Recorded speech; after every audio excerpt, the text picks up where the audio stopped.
네, 정치 막전 막후 시작하겠습니다. 안녕하세요. 저는 한겨레 송채경화 기자고요. 오늘도 성한용 한겨레 정치부 선임 기자 나오셨습니다. 안녕하세요. 네, 안녕하세요. 반갑습니다. 네, 반갑습니다. 지난 주말에 갑작스럽게 윤석열 대통령이 풀려나면서 놀라신 분들이 굉장히 많을 것 같아요. 윤석열 대통령이 지난 7일에 법원 결정으로 구속이 취소됐고 그다음에 다음 날인 8일이었죠. 토요일에 풀려났습니다. 그리고 구치소에서 나오면서 지지자들 향해서 뭐 손도 흔들고 뭐 90도 인사도 하고 주먹 세레머니도 하고 여러 가지를 이제 했는데 아마 선임 기자께서도 이 장면 보셨을 것 같아요. 어떻게 보셨는지 또 정치권 분위기는 어떤지 좀 궁금합니다. 예, 제가 이제 디지털하고 한겨레 신문에 정치 막전 막후 연재하는 게 있어요. 네, 잘 보고 있습니다. 예, 이제 그걸 써야 되기 때문에 기사를 썼다가 다 고쳤습니다. 그랬을 것 같아요. 주말 사이에. 그래서 네. 좀 바빴고요. 특히 이제 마지막 순간까지 검찰이 즉시항고를 할지 안 할지 네. 불투명해가지고 그런데 이제 검사가 석방주의서를 내려 보냈다 이런 뉴스가 나오길래 아하, 야, 이 큰일 났다. 이제 서울구치소 나오면서 어퍼컷 네. 세레머니를 한번 하겠구나 이런 그 불길한 예감이 들었는데 이미 예상을 하셨군요. 그렇습니다. 근데 어퍼컷을 하진 않았는데 뭐 이렇게 주먹을 불끈 쥐고 절반의 어퍼컷 정도? 그런 거죠. 어퍼컷은 네. 자제한 것 같은데 아무튼 이 불길한 예감은 왜 항상 맞는지 그걸 잘 모르겠어요. 말입니다. 저도 이제 기자 이전에 사람이라서 인간이라서 좀 감정을 추스르기가 좀 쉽지가 않더라고요. 네. 그 기분도 나쁘고 주말 내내 그 뭐 밥맛도 별로 없고 제가 이제 약간 감기 기운이 있는데 감기도 좀 더 악화되고 그러셨군요. 지금 좀 상태가 엉망이고요. 네. 정치 쪽은 뭐 여야가 아주 극명하게 엇갈립니다. 그러니까 민주당 쪽은 굉장히 좀 당황하는 이걸 어떻게 해야 될지 모르겠다 해서 우왕좌왕하는 모습. 네. 오늘까지 계속 그런 모습이죠. 국민의힘은 좀 묘해요. 일제히 환영 목소리를 내긴 했는데 가만히 있죠. 근데 이게 괜찮은 거야? 뭐 이렇게 걱정을 하는. 그러게요. 딱히 유리해 보이진 않습니다. 국민의힘에. 예, 뭐 이따 자세한 얘기 하겠습니다만 아무튼 국민의힘으로서는 겉으로 보이는 반응하고 이 속에서 생각하는 거하고 좀 차이가 있는 것 같다. 네. 좀 굉장히 좀 머리가 복잡한 그런 상황이다. 이런 반응들을 보이고 있습니다. 네, 알겠습니다. 자, 일단 법원이 윤석열 대통령 구속 취소를 한 이유 크게 두 가지로 볼 수 있는데 첫 번째는 구속 기간을 계산할 때 일 단위가 아니라 시간 단위로 해야 된다 이 얘기였던 거고 두 번째는 공수처가 내란죄 수사권이 없는데 이걸 수사한 게 맞느냐 이 수사의 적법성 문제 이거를 이제 이유로 크게 두 개 들었어요. 그런 다음에 이제 구속 취소를 결정했는데 검찰 입장에서는 그러면 즉시 항고를 할 수 있었을 텐데 심우정 검찰총장이 즉시 항고를 하지 않아서 석방이 됐습니다. 자, 윤석열 대통령 석방의 가장 큰 원인 어디에 있다고 보세요? 뭐 일단 법원에서 결정을 그렇게 했기 때문이고요. 이게 형사소송법에 보면 다 10일 이렇게 돼 있습니다. 이게 사법경찰관이 피의자 구속할 때는 10일 이내에 피의자를 검사한테 인치해야 된다 아니면 석방해야 된다. 이렇게 돼 있고요. 또 검사가 피의자를 구속한 때 또는 사법경찰관으로부터 인치를 받았을 때는 역시 또 10일 이내에 공소를 제기해야 한다. 그렇지 않으면 석방해야 한다. 네. 10일이라고 돼 있습니다. 그래서 이제 판사는 여기서 시간을 중간에 뺄 때는 시간 단위로 빼야 된다. 이제 이런 얘기를 하는 건데 이게 처음 있는 일이에요. 그래서 과거에 무슨 좀 다른 범죄자들일 때 뭐 이런 쉽게 결정을 하면 뭐 이해가 가는데 지금 내란 우두머리로 구속돼 있는 사람을 그렇죠. 이런 이유로 풀어준다. 이건 좀 도저히 납득할 수 없고요. 또 검찰은 원래 이제 형사소송법의 취지가 법원에서는 가급적 풀어주려고 하고 검찰에서는 이제 범죄자를 처벌해야 되니까 가급적 잘 풀어주지를 않습니다. 그래서 이제 즉시항고 제도라는 걸 만들었는데 이제 헌법재판소에서 보석하고 구속집행 정지 이런 거는 이제 위헌 결정이 나왔죠. 그런데 이제 구속 취소는 위헌이 아니에요. 아직도 살아 있는 겁니다. 그런데 이거 아무래도 위헌인 것 같다. 헌법재판소 결정 취지에 따르면 그래서 풀어줬습니다. 근데 이건 심우정 총장이 뭐 여러 가지 설명을 하는데 그냥 검찰 선배라 봐준 것 같아요. 그래요. 네, 그게 좀 더 합리적인 설명입니다. 네. 또 현직 대통령이니까 현직 대통령을 꼭 감옥에 가둬놓고 재판을 하는 게 옳으냐 이런 정무적인 판단을 한 것 아닌가. 그렇게 보시는군요. 예, 뭐 검찰총장이라고 해서 뭐 법률가만은 아니거든요. 그래서 그런 판단을 해놓고도 이제 기자들 앞에서는 좀 정직하게 얘기를 못 하고 있는 지금 그런 상황인 것 같습니다. 네.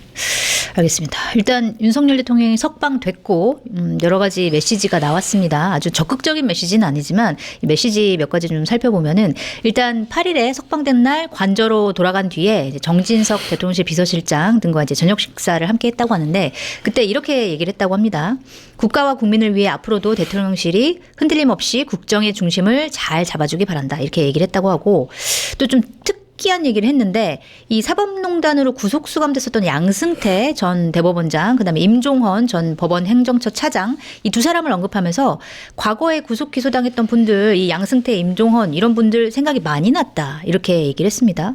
자 이런 분들을 좀 언급한 의도와 배경 뭐라고 보시는지 궁금하고 앞으로도 뭐 사실 옥중에서도 옥중 정치를 했었다 이런 비판을 받았는데 앞으로도 공개 행보 적극적으로 나설 것이라고 보시는지 궁금합니다. 예, 이분은 참 자기 생각하는 대로 다 얘기하고 사는 사람인 것 같아요. 네. 영혼이 자유롭고요. 뭐 구치소에서도 잠도 많이 자고 건강해졌다. 네. 지금 그 내란 때문에 이 잠 못 이루는 내란 불면증에 시달리는 국민이 얼마인데 자기는 태평하게 잘 잤다는 거고. 그러게 말입니다. 또 관저에 돌아가서 잘 잤다. 반대 아니에요? 지금 온 국민은 지금 야 큰일 났네. 내란 우두머리가 풀려났네. 그래서 잠을 못 잤는데 네. 본인은 잘 잤다는 거예요. 얼마나 한심해 보이면 상대적으로 윤석열 대통령한테 가장 호의적이었던 조선일보 네. 사설로 석방된 윤 대통령 자중 필요하다. 네. 이렇게 썼더라고요. 네. 자중해라. 조선일보 맞아. 자중해라. 근데 문제는 윤석열 대통령이 조선일보 안 본 지 오래돼요. 아 그렇죠. 유튜브 주로 유튜브만 보시죠. 주로 보기 때문에 네. 그래서 이 사설 써봐야 별로 의미가 없고 앞으로 자중도 안 할 겁니다. 네.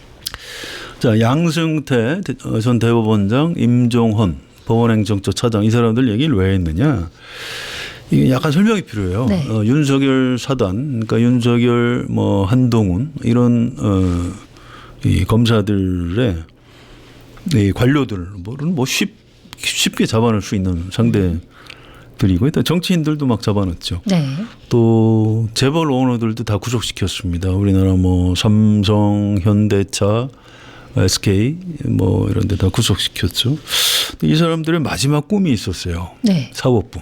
아하. 사법부한테는 이제 검찰이 을이죠. 네. 그래서 사법부를 한번 손을 보고 싶었는데 꿈이 이루어졌습니다. 네. 문재인 정부 초기에 사법농단 사건이 터졌죠. 그래서 쳐들어갔습니다. 네. 물론 사법농단 수사를 하기는 해야 돼요. 수사 자체를 잘못됐다고 할 수는 없는데 좀 굉장히 무리하게 했죠. 그래서 나중에 대부분 무죄가 나왔습니다. 아 그랬군요.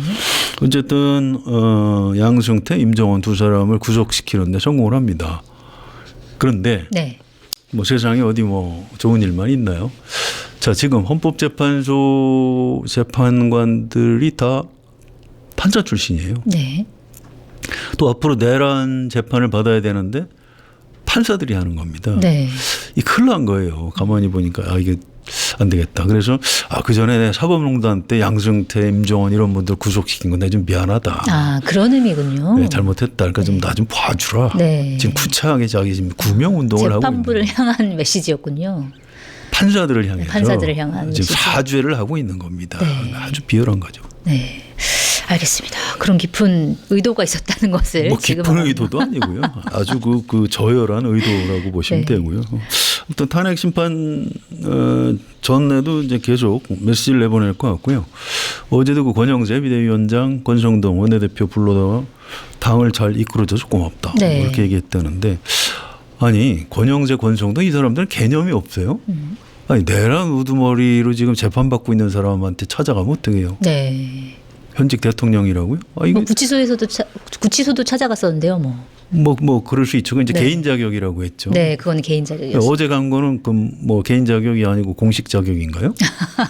그러게 말입니다. 이 참 무엇들하는 건지 모르겠고요. 네. 이게 파면 이후에 이제 조기 대선이 시작되면 윤석열 대통령이 이제 적극적으로 경선에도 개입을 하고 또 국민의힘 후보 당선을 위해서 뭐 사실상 선거운동도 하지 않을까. 네. 이번에 구치소 나오면서 안 보여준 어퍼컷 세레머니를 네. 그때쯤이면 볼 수도 있을 것 같다. 좀 반대 의미에서 좀 기대하셔도 좋다 이렇게 말씀드립니다. 그 막 광장에도 나가서 뭐 집회 시위 현장에도 서고 뭐 그렇게도 할 수 있을까요? 그게 이제 우리 상식적으로는 안 할 것 같죠. 네. 근데 이분은 상식을 뛰어넘는 사람입니다. 그래서 그렇군요. 무슨 모습을 어떤 모습을 놀라운 모습을 보여줄지 알 수 없다. 네. 걱정입니다. 알겠습니다. 자, 그리고 또 윤석열 대통령이 이제 석방된 거를 두고 지금 국민의힘에서는 탄핵 심판도 지금 새롭게 다시 이제 돌아봐야 되는 거 아니냐 뭐 이런 얘기를 하고 있습니다. 그래서 탄핵 심판에 과연 어떤 영향을 미칠지에 대해서도 많은 분들이 궁금해하고 있는데 사실 이번 주 금요일 오는 3월 14일에 선고가 날 것이다 이렇게 예상하는 분들이 많았어요. 그런데 이제 윤석열 대통령은 석방되면서 이게 이제 변수로 작용해서 혹시 선고 일정이 좀 늦춰질 수 있는 거 아니야? 뭐 이런 예상도 나오고 또 선고 내용도 영향을 받는 거 아니야? 이런 이제 전망도 나오거든요. 이거 어떻게 보고 계세요? 그래서 이제 이게 언론에서 막 추측 보도가 난무합니다. 네. 그러니까 어제 헌법재판소에서 이제 공지를 냈어요. 네. 두 가지인데 하나는 지금 재판부 평의는 전부 다 비공개다. 지금 수시로 평의를 하고 있다. 그것만 사실이고 그 이외의 확인은 불가능하다. 네. 그러니까 뭐 언론이나 특히 이제 유튜버들이 뭐 별 얘기를 다 전하고 있습니다. 뭐 문영배 대행이 뭐 화가 나서 소리를 질렀대더라. 그래요. 그런 얘기들이 나왔나요? 뭐 그런 걸 보니까 야 이건 틀림없이 기각이다. 막 이런 얘기들을 합니다. 네. 아무 근거도 없어요. 뭐 그냥 뭐 만드는 것 같아요. 가짜 뉴스 같은데 아무튼 그런 거 하지 말라는 거고요. 네. 또 한 가지는 그 선고 기일이 잡히면 대략 우리가 짐작을 할 수 있죠. 14일 날 만약에 날짜 공지를 한다 그러면 뭔가 끝났구나. 그러면 인용될 가능성이 크구나. 이렇게 네. 이제 추측이 가능한데 이 헌법재판소 공지 두 번째가 이겁니다. 선고 기일은 당사자한테 통지를 하고 네. 또 수신했다는 거를 확인까지 하고 그 다음에 기자들한테 공지하겠다. 네. 그러니까 이러한 점을 양해해 주기 바란다. 그러니까 이제 선고 날짜도 이제 추측하지 말라. 이제 이런 얘기입니다. 그래서 그렇군요. 이거는 뭐 섣불리 추측하지 않는 게 옳다고 보고요. 오늘 오전에 이제 검사 탄핵 일정이 13일로 이제 잡혔는데, 네, 그렇더라고요. 예, 민주당에서 그게 이제 윤석열 대통령 그 선고 날짜가 잡힌 걸로 잠깐 착각을 해가지고 네. 뭐 이렇게 사무실에서 이렇게 막 박수를 치고 했던 이제 일찍 선고가 났나 이러면서 예, 그렇게 된 그런 거군요. 해프닝이 좀 있었습니다. 네. 그래서 이거는 우리 이따 저녁에 방송 나갈 때 또 선고가 나왔을 수도 있고요, 아니면 다음 주로 넘어갈 수도 있고. 네. 또 섣불리 추측하지 않는 게 좋다 이렇게 말씀드리고요. 다만 상식적으로 8명 전원일치 결정으로 파면을 선고할 것이다 이렇게 보는 게 온당합니다. 네. 상식적이죠. 국회 유리창 깨고 들어가는 거 우리 온 국민이 다 봤는데 그렇죠. 아무 일 없었다 이렇게 넘어갈 수는 없는 거고요. 근데 이제 헌법재판관들도 이제 사람이기 때문에 여론의 압박을 많이 받고요. 특히 보수 성향 재판관들이 좀 많이 힘들 겁니다. 뭐 조한창, 정형식, 김복형 이렇게 네. 세 분이 계시는데 이분들은 이제 보수나 중도 보수로 분류를 하더라고요. 그런데 만약에 가정법입니다. 이분들이 반대를 하고 근데 이제 5명 다수 의견은 파면이다 했는데 네. 이 세 사람이 반대다 이렇게 해서 5대 3으로 파면이 다수인데도 정족수 6명이 안 돼서 네. 기각된다. 그러면 우리 대한민국 사회가 이 결정을 받아들일 수 있을까요? 그러게 말입니다. 네, 어려울 겁니다. 네. 그래서 이 보수 성향 재판관들도 뭐 보수 진보 이런 걸 떠나서 대한민국의 법조인들이에요. 그렇죠. 법조인으로서의 어떤 원칙과 양심을 지킨다면 기각 결정을 내기는 어려울 것이다. 네. 저는 그렇게 예측을 합니다. 네. 근데 일각에서는 사실 그러니까 8대 0, 그러니까 전원 인용일 것이다 이런 예상이 그 전에는 많이 나왔었는데 점점 이제 극우 세력들의 목소리가 커지면서 한두 명 정도 혹시 기각 의견을 내는 거 아닐까 뭐 이런 추측도 나오는 것 같아요. 이거에 대해서는 좀 어떻게 보세요? 뭐 그건 또 역시 추측이에요. 네. 아무 근거가 없습니다. 이게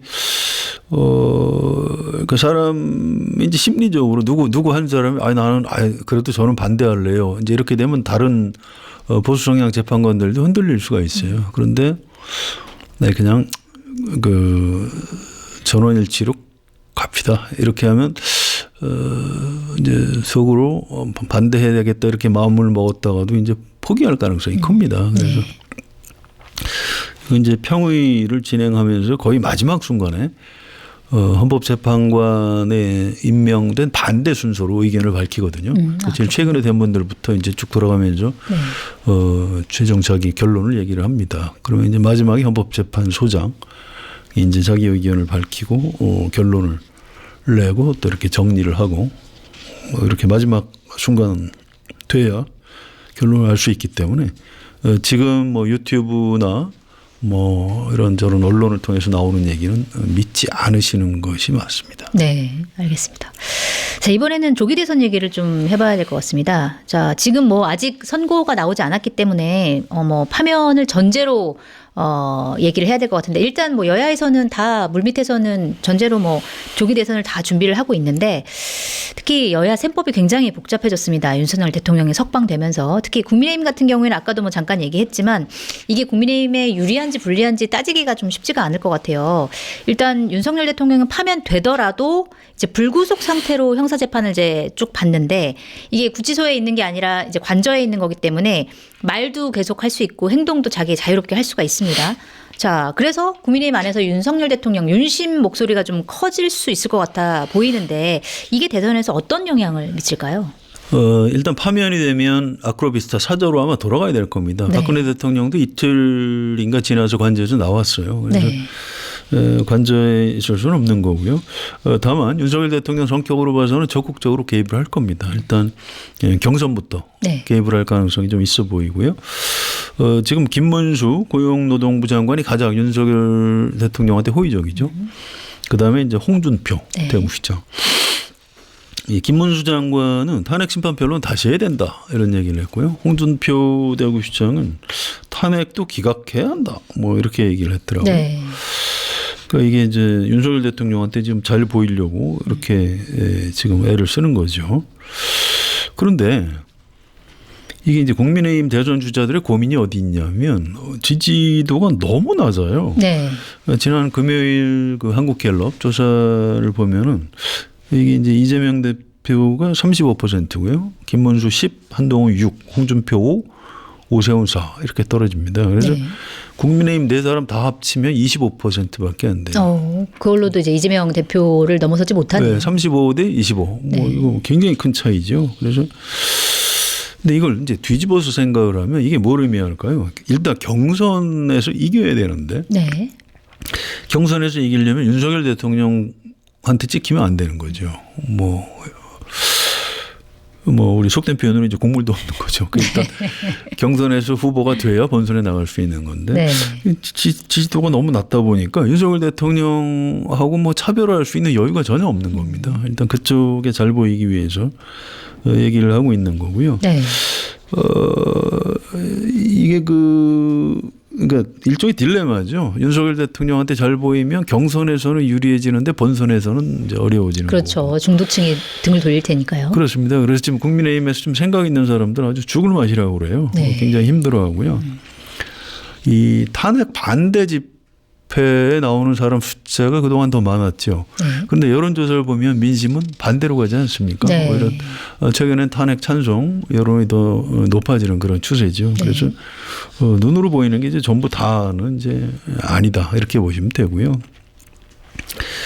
그러니까 윤석열 대통령이 이제 석방되면서 이렇게 주먹 쥐고 막 손도 흔들고 뭐 인사도 하고 극우 성향 태극기 부대들은 막 환호하고 난리가 났는데 글쎄요 그걸 바라본 극우 말고 보수 네. 보수 쪽도 그렇게 마음이 참 편안했을까? 그렇지는 않은 것 같아요. 이게 좀 보수 성향 신문사들 조선일보, 동아일보, 중앙일보 이런데 사설이나 칼럼 논조를 보면 일제히 다 윤석열 대통령 좀 자중해라 이런 얘기를 하고 있습니다. 네. 이건 절차상의 문제가 있어서 잠깐 풀어준 거지. 이 비상계엄 내란 이거 안 했으면 당신 그런 감옥에 애초에 갈 일도 없었다. 지금 그럴 때가 아니다. 이런 얘기를 하고 있습니다. 이게 지금 윤석열 대통령이 이렇게 길길이 뛰는 상태에서 조기 대선 치르면 100% 진다. 이걸 이제 보수 성향 언론에서는 알고 있는 거죠. 네. 그래서 국민의힘 대선 주자들도 굉장히 좀 힘들 겁니다. 지금. 알겠습니다. 그래서 방금 언급하신 한국갤럽 여론조사 결과는 더 자세한 내용은 중앙선거 여론조사 심의위원회 홈페이지 참조하시면 됩니다. 자, 아까 이제 윤석열 대통령 쪽에 이제 편승한 지금 현재 이제 여권 주자들 뭐 김문수 장관, 홍준표 시장 말씀하셨는데 만약에 조기 대선이 열릴 경우에 윤석열 대통령이 석방된 상태에서 가장 피해를 볼 만한 여권 후보 누구라고 생각하세요? 한동훈 전 대표죠. 한동훈 전 대표요. 뭐 최근에 출판 기념회도 하고 네. 책도 뭐 예매가 베스트셀러로 막 오르고 맞습니다. 그랬는데 이제 국민의힘 당원들이나 이제 극우 세력이 지금 기가 막 살면서 한동훈 넌 안 돼. 넌 배신자야. 막 이렇게 낙인 찍기가 좀 벌어지고 있습니다. 그래서 이 윤석열 대통령 석방에 대해서 메시지를 냈어요. 그동안 참 심신이 많이 지치셨을 텐데 건강을 잘 챙기면서 방어권을 행사해야 한다.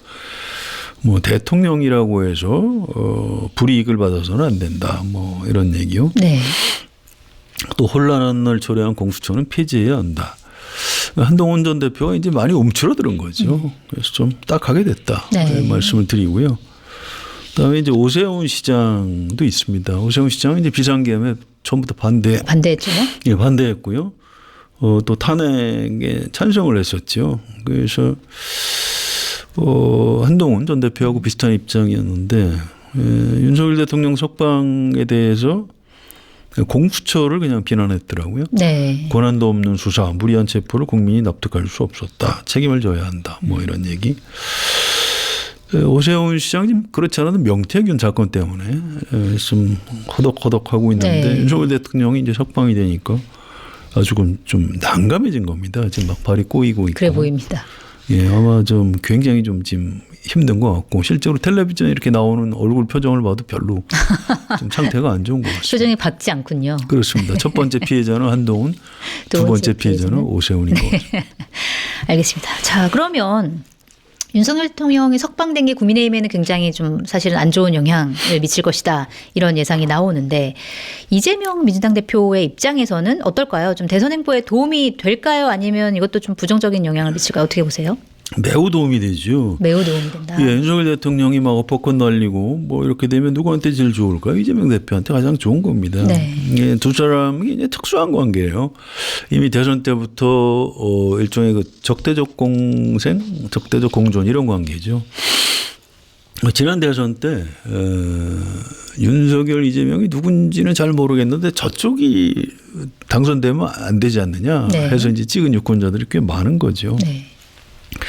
또 총선 때 사실은 이재명 대표가 공천 파동으로 좀 어려움을 겪고 있는데 윤석열 대통령이 대파를 들고 이게 합리적인 가격이라고 흔들고 그랬죠. 또 런종섭 사태도 있었고요. 예, 국방부 장관을 호주 대사로 도망을 보냈죠. 그래서 네. 민심이 이제 완전히 뒤집혔습니다. 그래서 이번 조기 대선에서도 이제 그럴 가능성이 크고요. 윤석열 대통령이 앞으로 나서면 나설수록 이재명 대표한테 유리해진다 이렇게 보시면 될 것 같습니다. 네, 알겠습니다. 자, 그리고 이재명 대표의 발언이 논란이 됐었는데 이것도 한번 다뤄보도록 하겠습니다. 지난 5일에 유튜브 방송 매불쇼에 이재명 대표가 출연을 했었는데 그때 이런 얘기를 했습니다. 지난 2023년 9월에 국회에서 이제 이재명 대표의 체포동의안이 가결이 됐었는데 그때 사태를 얘기를 하면서 자, 비명계인 당내 일부와 검찰이 다 짜고 한 짓이다 이렇게 얘기를 해서 비명계에 굉장히 큰 반발을 샀습니다. 특히 이제 이 시점이 이재명 대표가 비명계를 이제 끌어안겠다, 통합하겠다라고 하면서 이제 비명계 인사들을 하나둘 이제 만나고 있는 시점이었거든요. 그래서 이미 이재명 대표와 만났던 박용진 전 의원 같은 경우에는 이 이재명 대표의 발언은 찬물 끼얹는 발언을 했는데 저만 바보된 느낌이다 이렇게 비판을 했고 또 이후에 이제 이재명 대표를 만나기로 약속을 했었던 김두관 전 의원 같은 경우에는 이재명 대표의 사과를 먼저 듣고 뵙겠다 이렇게 얘기를 했습니다. 이게 근데 이제 유튜브 채널에서 나온 발언인데 자연스럽게 어떻게 하다가 그냥 툭 튀어나온 발언인지 아니면 의도적으로 계산된 발언인지 궁금하고 왜 이런 발언을 했을까요? 어떻게 보세요? 글쎄요. 박용진 전 의원 그렇지 않아도 최근에 만났는데 네. 뭐 그런 표현을 하더라고요. 사람은 참 변하지 않습니다. 그렇군요. 실제로 바보가 좀 됐죠. 네. 구경진 전 의원이 뭐 통 크게 생각해서 이제 가해자가 화해를 제의하니까 이제 화해 그 손을 내민 손을 잡아줬는데 뒤통수를 맞은 셈이지요. 네. 근데 이게 심리적으로 조금 분석을 해볼 필요가 있어요. 네. 이재명 대표가 그동안 고생을 굉장히 많이 했고요. 검찰한테 무리한 수사를 많이 받았고, 네. 뭐 압수수색을 뭐 수백 번 받았고, 또 그 전에 2022년 대선에 사실 못 나올 뻔했죠. 대법원에서 무죄 판결 해주는 바람에 이제 겨우 출마했고. 또 부산에 갔다가 뭐 칼에 찔려서 네. 큰일 날 뻔했죠. 네. 뭐 테러도 당하고 그런 이제 고난을 받는 정치인인데 그런데 정치인으로서 좀 가장 좀 창피한 순간이 언제였을까요? 저는 2023년 9월 체포동의안 국회 표결을 앞두고 부결시켜달라 이렇게 얘기했던 이 순간일 겁니다. 이게 3개월 전에 난 불체포 특권 포기하겠다 이렇게 얘기한 걸 뒤집으면서까지 무리하게 부탁을 했는데 이게 가결이 됐어요. 맞습니다. 그러니까 명분도 잃고 실리도 잃고 다 잃은 거죠. 아마 참담했을 겁니다. 그런데 다행히 이제 법원에서 구속영장 기각해 주는 바람에 이제 정치적으로는 살아났는데 이게 이재명 대표로서는 아마 영원히 잊지 못할 악몽일 수가 있어요. 네. 사람이 그런 문제에 부닥치면 어떻게든 이렇게 설명을 시도를 하는 겁니다. 이제 자기 합리화도 좀 해야 되고요. 그래서 이번 매불쇼에서 한 발언 또 이제 그런 맥락이라고 보면 될 것 같고요. 이거는 뭐 의도적인 발언 뭐 그런 것도 아니고요. 계산된 발언도 아닙니다. 또 실수도 아니라고 봐요. 저는 그래요? 이게 그냥 이재명 대표의 진심인 거죠. 그렇게 생각을 하는 겁니다. 이게 사실이든 아니든 관계없이.